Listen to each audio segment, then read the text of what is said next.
Méditation du 14 mai. Quels sont vos autres dieux ? Vous observerez et mettrez toujours en pratique les prescriptions, les ordonnances, la loi et le commandement qu'il a écrit pour vous. Et vous ne craindrez pas d'autres dieux. 2 Rois 17, le verset 37. Mon amie semblait épuisée. Elle était la mère de triplés au début de leur adolescence. Je lui ai demandé si elle recevait suffisamment d'aide. Elle a détourné le regard et a confessé. Mon mari est alcoolique et il ne travaille pas. Je demande le divorce. Je lui ai parlé de mon expérience et des effets du divorce sur les enfants. Nous avons pleuré ensemble et j'ai prié pour son mariage. Une semaine plus tard, elle semblait joyeuse et pleine d'espoir. Elle avait vu des changements chez son mari et avait décidé de ne pas divorcer. Elle m'a donné un chapelet et une carte de prière. J'ai regardé le cadeau et tant de pensées ont traversé mon esprit. Mais j'ai juste souri. Je sais que tu n'y crois pas, mais c'est le meilleur cadeau que je puisse te faire, m'a-t-elle dit. Elle a placé le chapelet autour de mon cou et l'image pieuse dans ma main. Ces images ne signifiaient rien pour moi et elles n'allaient pas changer ma compréhension de la signification du commandement. Vous ne craindrez pas d'autres dieux. J'étais simplement reconnaissante pour son affection.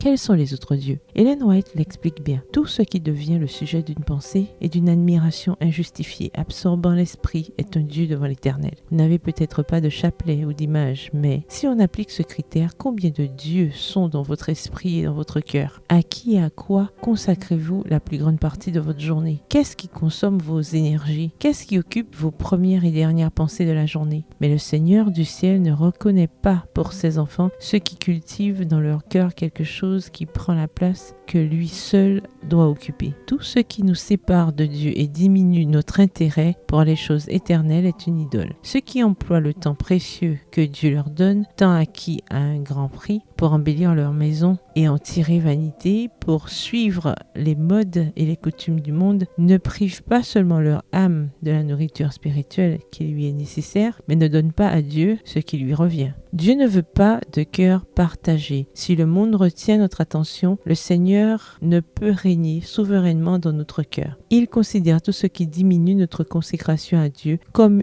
une idolâtrie. Dieu ne pourra pas excuser le transgresseur de cette règle. Faites une liste de tout ce qui absorbe votre engagement et réorganisez vos priorités. Bonne journée, que l'Éternel vous bénisse.